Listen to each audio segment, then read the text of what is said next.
Apa kata Abu Hurairah radhiyallahu anhu? Aku mendengar Nabi SAW bersabda, di antara tanda-tanda dekatnya hari kiamat itu adalah, dalam hadis ini ada 5. Yang pertama, yataqarabus zaman. Zaman, masa, waktu makin pendek, makin singkat, makin tak terasa. Dulu nampak budak-budak, sekarang udah jadi mak budak-budak. Dulu nampaknya lama zaman masanya, sekarang cepat saja. Dari pagi ke petang, petang ke pagi, pagi ke petang, petang ke pagi. Bahkan sekarang ada pula orang yang tak tahu petang, tak tahu pagi. Pagi tidur, petang tidur. Yataqarabus zaman. Tanda-tanda kiamat, fitnah akhir zaman sudah dekat adalah yataqarabus zaman. Kata Nabi SAW, waktu tak terasa. Tak terasa. Tak terasa dah engkau dah datang. Tak terasa waktu begitu cepat engkau sudah datang saja nak menagih hutang. Orang berhutang ni pun rupanya tak terasa juga orang datang. Yang memberi pinjaman pula terasa lama betul. Apakah beza antara 5 minit dulu dengan 5 minit sekarang? Sama. Apakah beza antara 24 hours, 24 jam dulu dengan 24 jam zaman Nabi dengan 24 jam zaman sekarang? Sama. Tak ada beza. Mataharinya sama, bulannya sama, buminya sama. Yang berkeliling mengelilingi matahari sama. Apa yang membuat berbeza? Apa yang membuat zaman itu yataqarabus zaman? Ada hal-hal yang membuat kita sibuk. Dulu tak ada google.com, dulu tak ada Facebook, dulu tak ada Twitter, dulu tak ada BBM, dulu tak ada Instagram. Sekarang waktu habis. Bila kita tanya orang mana yang lebih lama, 5 minit atau 50 minit, semuanya sepakat mengatakan 50 minit lama, 5 minit kejap. Saya tanya 2 kali, pelajar-pelajar, penuntut-penuntut, mana yang lebih lama, 5 minit atau 50 minit? Semuanya berkata 50 minit lebih lama daripada 5 minit. Lepas tu saya balik, mana yang lebih lama? 5 minit menunggu azan maghrib bulan puasa, 50 minit status FB Instagram. Oh, lebih lama 5 minit menunggu azan maghrib. 5 minit menunggu azan maghrib bulan puasa macam-macam mati jam. 50 minit hilang waktu tak terasa. Itu menunjukkan hadis Nabi itu, semakin saya baca hadis Nabi, makin kuat keyakinan saya, makin kuat iman saya, makin hilang keraguan saya bahwa yang berbicara ini bukan manusia biasa, tapi dia dapat wahyu dari Allah. Wa ma yantiqu 'anil hawa in huwa illa wahyun yuha, melainkan wahyu dari Allah Subhanahu wa taala. Yataqarabuz zaman. Masa begitu cepat berlalu tak terasa. Sebulan seperti sepekan, sepekan seperti sehari, sehari seperti sesaat. Akhirnya kita pun kehilangan waktu, habis. Saya Ustaz Abdul Somad, memang zaman ini tak terasa cepat betul. Rasa-rasa kejap-kejap dah bulan Ramadan. Tak terasa baru saja Idul Fitri dah masuk bulan lagi. Masya Allah, begitu cepatnya masa berlalu. Maka jangan sampai kita, semakin saya baca hadis ini, semakin kuat keyakinan saya bahwa Nabi Muhammad SAW mendapat wahyu dari Allah Subhanahu wa taala. Semakin kuat keyakinan dan keimanan. Kenapa? Seandainya Nabi berkata, zaman nanti di akhir zaman itu semakin cepat, semakin dekat, semakin berlalu tak terasa. Tapi kemudian zaman yang kita lalui tak sama seperti yang dikatakan Nabi. Mungkin datang juga keraguan dalam hati, betulkah ini? Tapi ternyata 1441 tahun lampau, 1440 tahun yang lalu Nabi mengatakan, dan hari ini terbukti zaman begitu cepat berlalu. Masya Allah, tabarakallah. Hari inilah ditemukan internet, hari ini datang television, hari ini datang WhatsApp, hari ini datang yang melalaikan kita daripada Allah Subhanahu wa taala. Sehingga waktu datang sembang-sembang, cerita-cerita, tengok ini, update ini, tulis ini, tengok ini, pandang ini. Habis waktu berlalu. Padahal waktu inilah yang akan ditanya oleh Allah Subhanahu wa ta'ala. 6 kali Allah bersumpah demi waktu. Terbit fajar. Wal fajri wa layalin ashr. Masuk waktu subuh. Was subhi idza tanaffas. Masuk waktu duha. Wad duha wal laili idza saja. Masuk waktu siang. Wan nahari idza tajalla. Masuk waktu asar. Wal asri innal insana lafi khusr. Masuk waktu malam. 2 kali Allah bersumpah demi waktu malam. Wal-laili idza saja, wal-laili idza yaghsha. Kenapa hadis ini yang Ustaz bahaskan? Kami nak mendengar hadis tentang Dajjal dah lahir atau belum? Dajjal dah hadir. Mana bukti Dajjal dah hadir? Kurma bisan tidak lagi berbuah. Bila kurma baisan tidak berbuah, Dajjal dah nak datang. Kurma baisan sekarang sudah berkurang, tak berbuah. Lalu kemudian apa lagi? Ain Zuhar, mata air dari Ain Zuhar sudah kering. Sudah kering.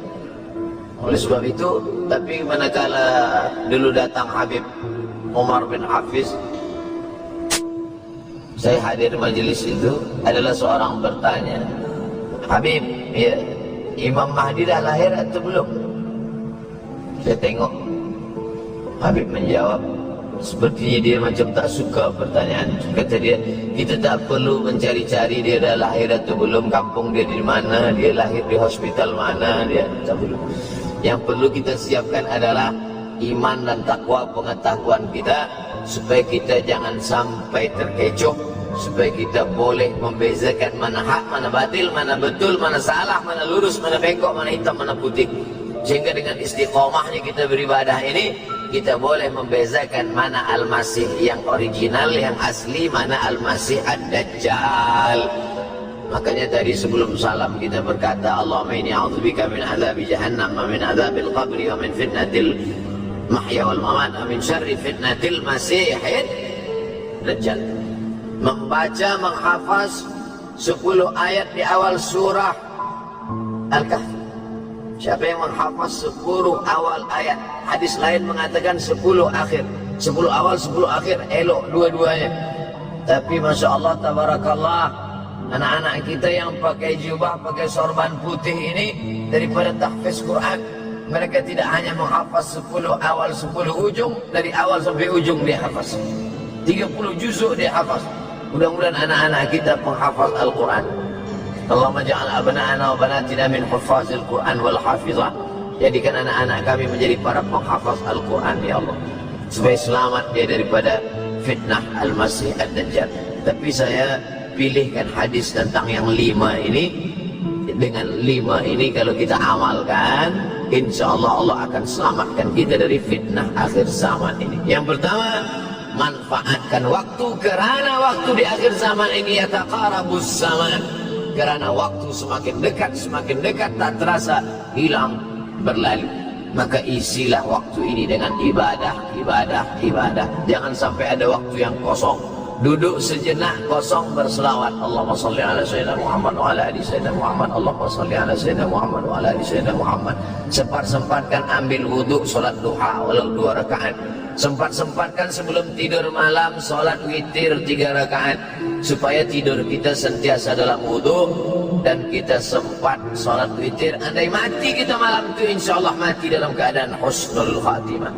Usolli sunnatal witri 3 rakaatin lillahi ta'ala. Nanti malam jaga tidak witir lagi, hanya tahajud saja. Sempat-sempatkan solat tahajud. Elok amat sangat baik solat wudhu 2 rakaat. Usolli sunnatal wudhu raka'ataini lillahi ta'ala. Selepas solat wudhu, solat sunat taubat. Usolli sunnatal taubat raka'ataini lillahi ta'ala. Selepas solat sunat taubat, solat sunat hajat. Usolli sunnatal hajat. Selepas itu barulah solat sunat tahajud 8 rakaat. Nak tambah lagi 10, 12, 14, elok, tak salah, karena dia tiada batasan. Adakah sahabat Nabi yang melakukan ini? Ada. Qatadah bin Nu'man dari selepas Isya sampai azan subuh. Imam Ahmad bin Hanbal dari selepas Isya sampai azan subuh. Bahkan mereka mengkhatamkan Al-Quran dalam tahajud mereka. Maka bahkan ada imam yang disebut dengan As-Sajjad, kerana banyak sujud kepada Allah Subhanahu wa ta'ala. Kerana akhir zaman ini godaan begitu besar.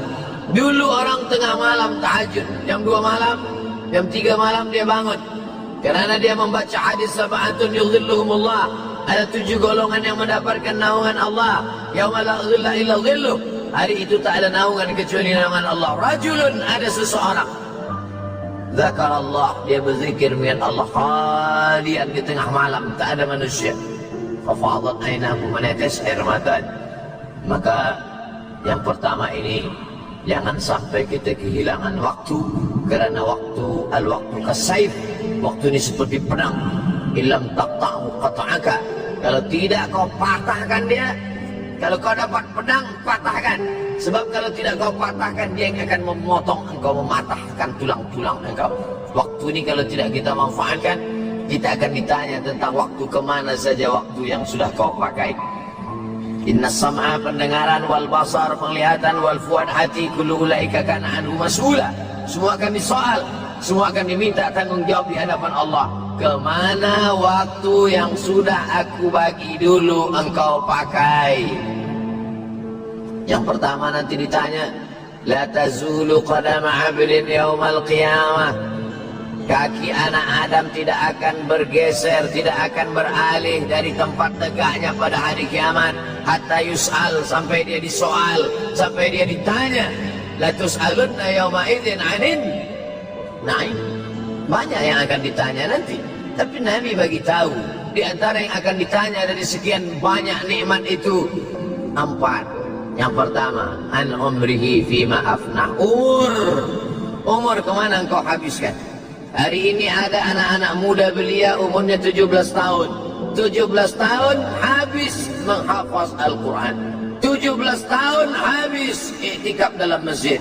17 tahun habis berzikir, berjubah, bersorban, mengabdikan ilmu, berkhidmat kepada ulama. 17 tahun habis. Tapi ada pula yang dibalik, 71 tahun habis. Rumah, office, kopi, rumah, office, kopi, rumah, office, kopi, batuk, mati habis. Nah, apa yang dapat kita bawa menghadap Allah SWT? Yang pertama, yataqarabus zaman. Yang kedua adalah wa yanqusul ilmu. Ilmu semakin berkurang. Kalau sudah ilmu berkurang, apa yang bertambah? Jahil. Kalau ilmu bertambah, jahil berkurang. Kalau ilmu berkurang, jahil bertambah. Mana ada orang jahil cakapnya didengar orang? Saya dulu awal-awal membaca hadis ini, wa yanqusul ilmu. Ilmu berkurang, jahil bertambah. Rasanya tak mungkin, tak logik, tak masuk akal. Mana ada orang tak berilmu cakapnya didengar? Sekarang baru saya faham.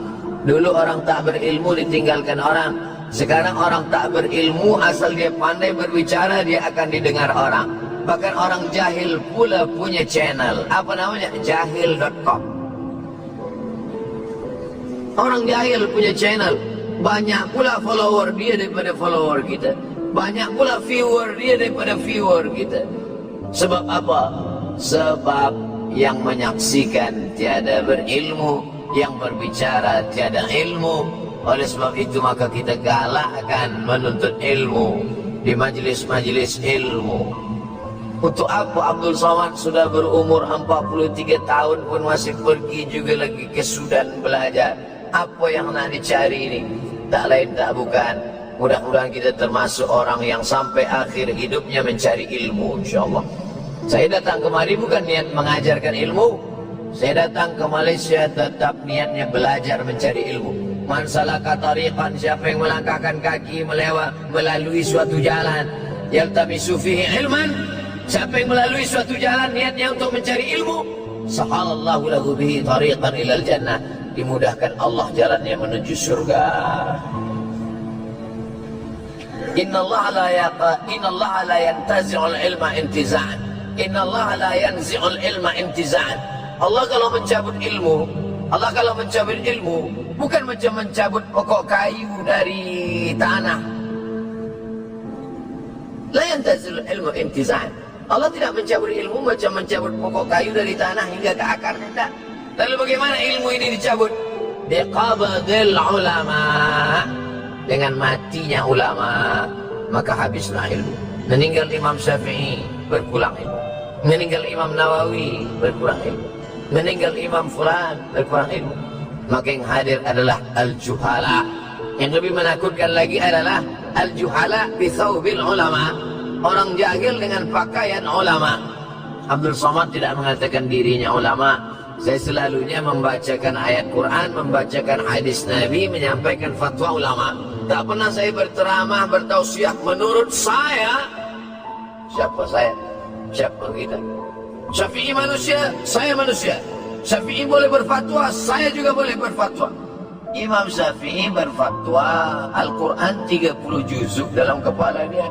Kita juzuk 30 pun kadang-kadang hilang.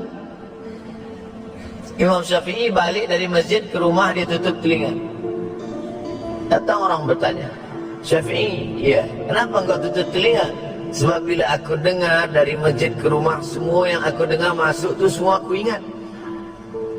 Aku takut dia ingat di dalam, maka aku tutup. Kita, yang saya sampaikan tadi pun tak ingat. Oh, Ustaz mengejek kami, enggak. Jangankan yang mendengarkan, yang bercakap pun tak ingat. Nasib baik datang orang Jepun mengingatkan kita. Nah, ini nama dia Sony. Manusia ini lupa. Oleh sebab itu maka yang kedua, akhir zaman, wayang qusul ilmu makin kurang.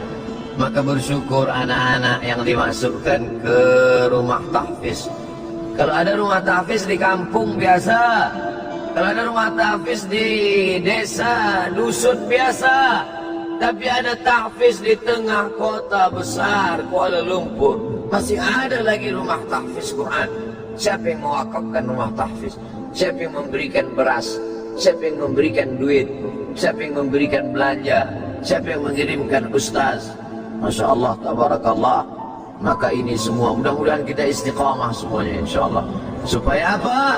Supaya lahirlah anak-anak kita yang alim, berilmu. Karena ini makin banyak orang jahil. Al-tau bi ghairi ilmin, memberikan tazkirah, fatwa tanpa ilmu. Dhalla wa adalla, dhallu wa adallu. Sesat, menyesatkan. Kalau setakat sesat saja, ini sudahlah sesat, menyesatkan. Na'udzubillah. Masuk yang ketiga. Yang ketiga adalah wayangqusul ilmu. Setelah habisnya ilmu ini semua dicabut oleh Allah Subhanahu wa taala. Lalu kemudian setelah ilmu dicabut Allah Subhanahu wa taala, wa yulqas syuh. Wa may yuqashuh, sin dengan hak kecil. Wa may yuqashuha nafsihi fa ulaika humul muflihun. Siapa yang selamat daripada sifat syuh, itulah orang yang beruntung. Hayya 'alal falah. Mari kita menuju keberuntungan, kemenangan. Siapa orang yang menang? Selamat daripada sifat syuh. Ada orang menerjemahkan syuh ini pelit, bakhil. Bakhil ada yang lebih parah daripada bakhil. Syuh. Bakhil ini, bakhil tidak ingin memberikan uangnya untuk orang lain. Itu bakhil. Dia ada uang 10 ringgit. Uang itu hanya dia makan saja. Dia tak mau walaupun setengah sen kepada orang lain. Itu namanya bakhil. Kalau syuh ini, duit dia simpan, duit orang pula dia makan. Nah, itu syuh. Jadi lebih parah lagi. Oleh sebab itu kalau sudah ilmu ini dicabut, orang menjadi jahil, maka datang penyakit syuh yang ketiga. Apa itu syuh? Hubbud dunya, hubbul mal wa tuhibbul mala hubban jamma. Engkau sayang kepada harta amat sangat sayang. Dia pegang semuanya sampai tak meleleh, tak menetes walaupun satu tetes. Akhirnya mereka inilah pendusta-pendusta agama. Ara'aital ladzi yukadzibu biddin. Tahukah kamu siapa itu yang mendustakan agama? Fadzalikal ladzi yad'ul yatim. Mereka itu yang membiarkan anak yatim.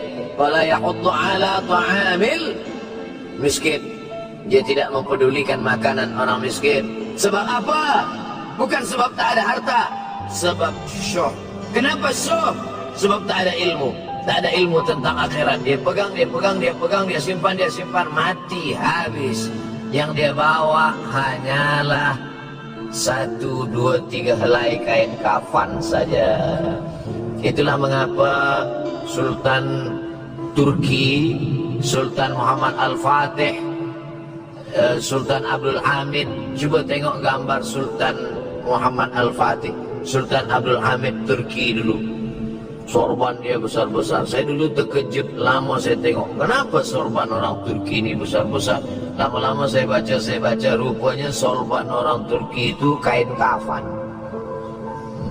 Tuan-tuan, balik dari sini beli kain kafan 2 meter, ikatkan kepala, bawa semuanya, supaya ingat mati. Boleh kau menyiapkan kain kafan? Baca kitab Tanbihul Mughtarrin, peringatan bagi orang-orang yang tertipu. Di situ ditunjukkan banyak ulama, bahkan mereka menggali tanah di dalam rumahnya. Malam-malam dia tahajud, selepas tahajud dia duduk di dalam tanah itu supaya terasa bagaimana rasanya mati. Gali tanah 2 meter, masuk ke dalam. Tapi kalau nak buat itu kita saja dengan Allah. Jangan pula banyak juga orang sekarang udah gali tanah masuk ke dalam, streaming pula. Hai guys, nak rasakan mata? Mana boleh terasa? Kita saja masuk ke dalam, rasakan macam mana rasa. Sebab kalau cakap saja, marilah kita ingat mati, takutlah kita pada mati. Kita tak tahu bagaimana rasa mati. Kalau nak merasakan bagaimana harus memati, nanti kalau ada orang mati meninggal dunia, masuk kita ke dalam, kita sambut jenazah, kita letakkan, kita duduk, rasakan. Ketika Fatimah meninggal, Fatimah emak Sayyidina Ali meninggal, Nabi masuk ke liang lahat. Masuk Nabi ke liang lahat, Nabi berdoa di dalam. Ketika Utsman bin Maz'un meninggal, Nabi masuk ke dalam, Nabi pegang jenazah Utsman bin Maz'un. Meleleh air mata Nabi turun ke misai, turun ke janggutnya, turun menetes sampai ke bawah. Rasakan bagaimana rasanya di dalam. Dulu saya pernah berjumpa dengan seorang pemuda, telinga dia pakai anting subang. Lalu kemudian saya tengok banyak tato dia. Saya tanya, macam mana cerita awak bertaubat dulu? Mak saya meninggal, Ustaz Abdul Somad. Lepas tu saya tegak di tepi kubur. Macam ada yang menolak saya di belakang, masuk saya ke dalam. Masa masuk tu dah terasa sejuk di kaki, datang rasa takut saya. Makanya kalau ada orang yang sudah kita bagi tazkirah, bagi nasihat tak juga, nanti ada orang meninggal, bawa dia agak dekat, senggolkan sedikit.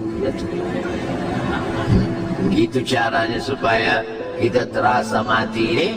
Supaya apa? Hilangkan penyakit syuh, cinta harta, takut mati, dan membuat kita menjadi bakhil, pelit. Na'udzubillah. Yang keempat, wa tazharul fitan. Ini yang terkait dengan tajuk kita yang keempat. Wa tazharul fitan. Banyaklah fitnah, siksa.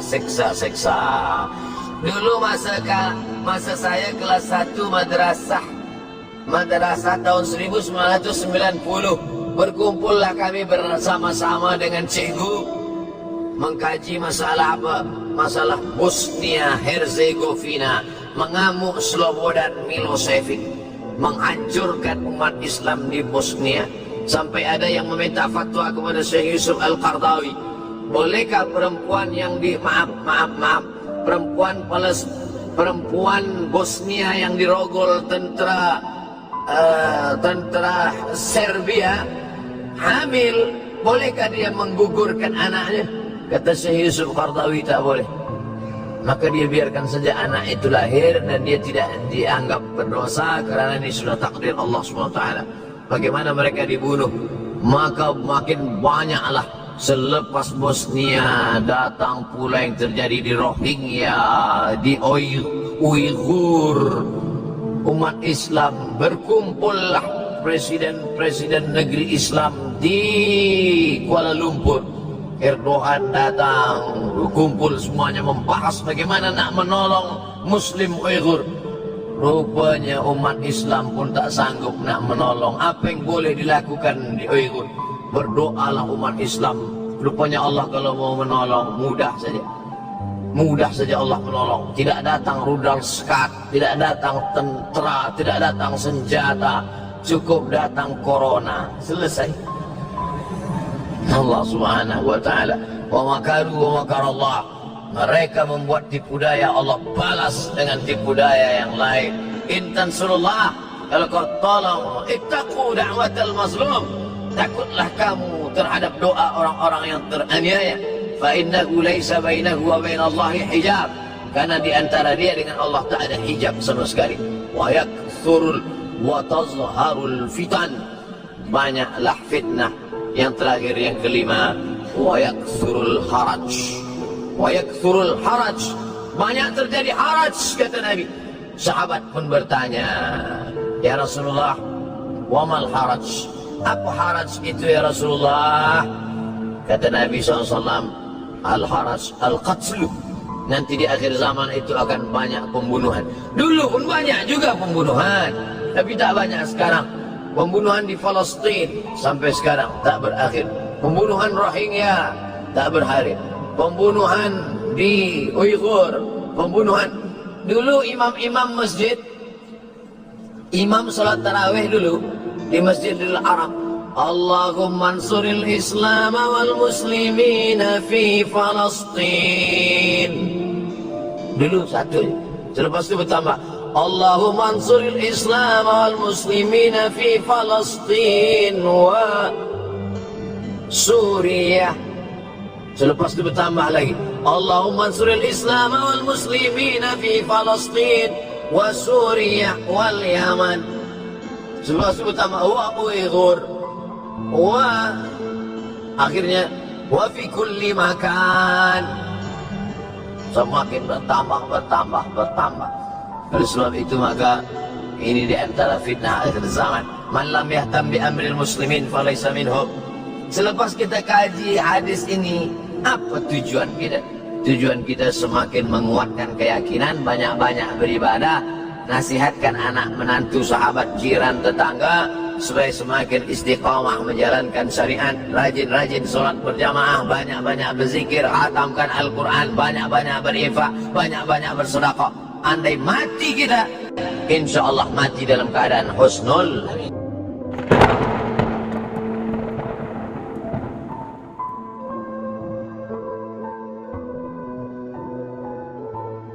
Jadikan ibumu seperti raja, maka Allah akan membuat rezeki engkau seperti rezeki raja-raja. Bukan hadis Nabi, saya ketemu di WA. Kalau mau rezekimu seperti raja, buat ibumu seperti raja. Ada seorang ibu menangis datang ke rumah anaknya, minjam uang 100.000, mama mau buka puasa. Apa kata si anak? Sebentar ya mak, ku tanya istriku dulu. 9 bulan 10 hari kau numpang di perutnya, beragam nyawa dia melahirkan engkau. Tiba-tiba dia minta 100.000, kau katakan kau tanya istrimu. Betul-betul kau anggota persatuan suami takut istri. Perempuan mesti berkata, aku milik suamiku, tapi suamiku milik ibunya. Surga di bawah tapak kakinya. Ilzam dijelahi apa tamal jannah, kau urus tapak kakinya, kau dapati surga di sana. Ini orang kenapa rezekinya melimpah ruah, dibangunkannya masjid untuk ibunya. Adakah kau bangunkan rumah kecil untuk dia? Jangankan rumah kecil, rumah-rumahan pun tidak pernah kau buatkan untuk dia. Di mana Allah mau membangunkan istana untuk engkau? Ya Rasulullah, izinkan aku mati syahid, aku mau perang. Apa kata Nabi? Alaka min ummik? Ibumu masih hidup? Ada ibumu di rumah? Ya. ilzam rijlaiha fathamal jannah, urus tapak kakinya, kau dapat di surga di sana. Kalau tapak kakinya saja kau urus kau dapat surga, apalagi kepalanya, apalagi bajunya. Ini orang bukan mengurus tapak kakinya, masjid besar dia bangunkan atas nama ibunya.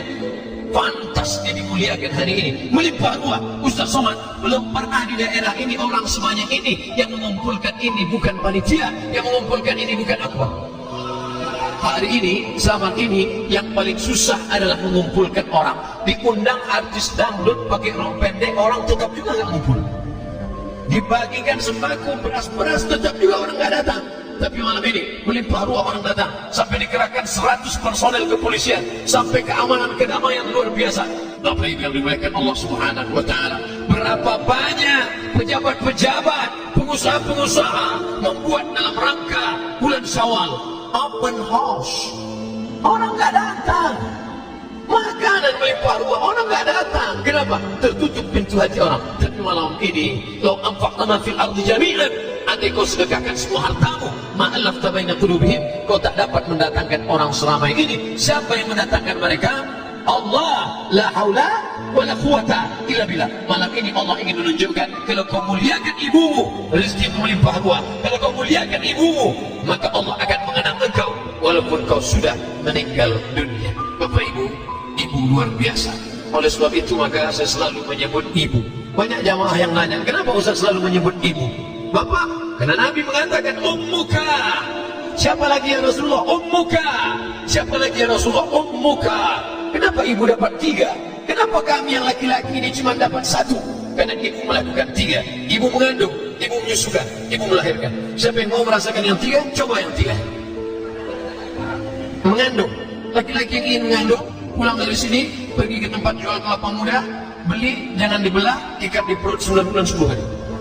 Siapa yang mau merasakan melahirkan, beli mangga, telan bulan-bulan, keluarkan bulan-bulan. Siapa yang mau merasakan menyusukan anak, yang punya anak kecil, letakkan, coba tes, mau gak dia nyusu? Ustaz udah ngetes, saya udah pernah. Anak saya kecil, saya pegang, saya suruh nyusu. Dia tahu, ini bukan punya dia. Artinya apa? Bahwa kita tidak bisa melakukan yang 3. Makanya Nabi berkata, abuka, bapakmu hanya dapat sekali saja. Betapa kita hina. Ada orang-orang yang masuk surga bukan karena amalnya, tapi karena doa ibunya. Ya Allah, nanti kalau aku masuk surga, kira-kira aku masuk surga dengan siapa ya Allah? Kata Nabi Musa alaihissalam. Apa kata Allah? Engkau akan masuk surga dengan pedagang jual daging di pasar. Wah, masa masuk surga sama tukang daging?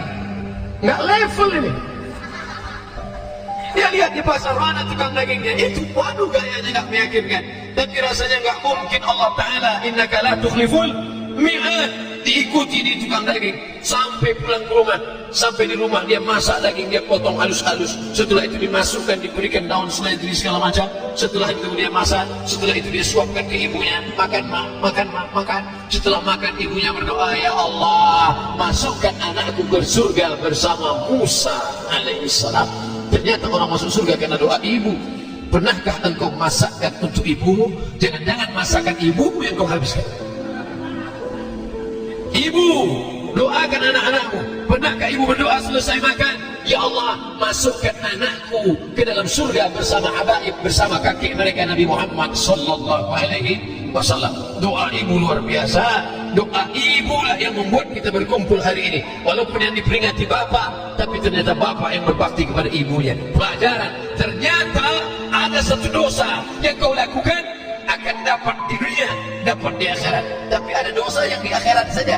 Pezina mungkin di dunia senang, di akhirat baru dapat.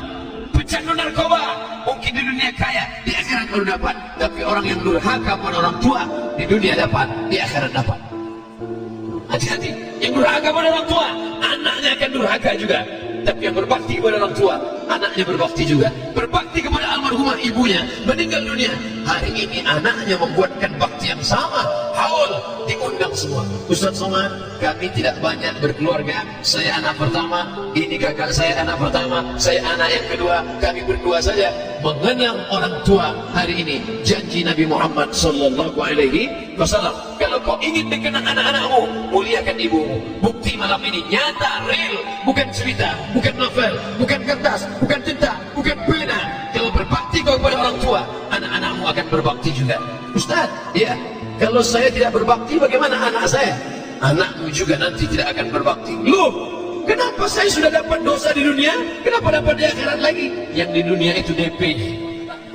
Di akhirat kau akan dapat cash and carry, lebih lagi daripada itu. Na'udzubillah, yang selama ini tak berbakti pada orang tua. Bagaimana kalau orang tua saya sudah meninggal dunia, Pak Ustaz? Datang ke makamnya, doakan dia. Allahumma ighfir laha warhamha wa'afiha wa'fu anha wa akrim nuzulaha wasi' madkhalaha waghsilha bima'in wath-thalji wal barad wa naqqiha min al-khataaya kama yunqqa ath-thawb al-abyad min ad-danas. Allahumma ij'al al-jannata mathwaha, Allahumma ij'al qabraha rawdatan min riyadil jinan wa la taj'al qabraha hufratan min hufarin niran. Saya enggak hafal Pak Ustaz, gerak-gerakkan aja mulut.